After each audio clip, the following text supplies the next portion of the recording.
Bon, les petits lapins, je voulais faire une petite vidéo vite fait et pas très bien faite sur ce qui est au cœur de mes entraînements.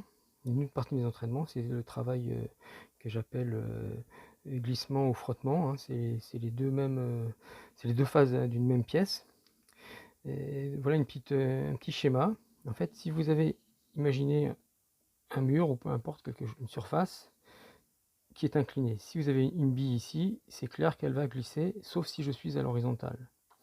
Par contre, si je mets quelque chose d'autre qu'une bille, un cube, enfin, peu importe.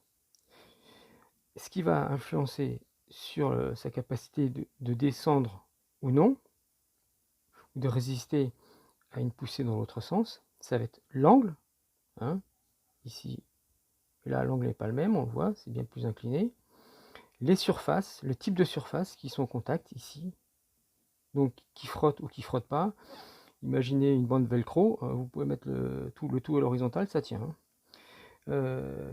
Et la quantité de surface qui va être au contact ici. Plus il y aura de quantité, plus la surface sera importante et plus le frottement sera important. Voilà, la résistance va être importante au frottement. Maintenant, imaginez que vous frottez le bout de vos index, ça vous demandera beaucoup moins d'énergie que si vous frottez toutes vos mains, si vous frottez vos deux mains, le maximum de peau étant en contact.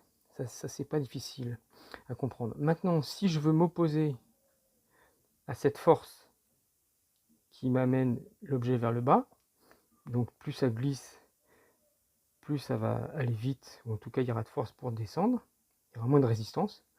Si je veux m'opposer à ça, soit je suis en opposition directe, donc je vais dans ce sens-là, et là c'est plus facile, soit par exemple je suis dans cette position-là, je pousse dans ce sens-là, hein, pour des raisons biomécaniques, et là il me faudra encore une plus grande force. Voilà, c'est un des paramètres de mes entraînements. Je vous expliquerai peut-être un peu plus les choses par la suite.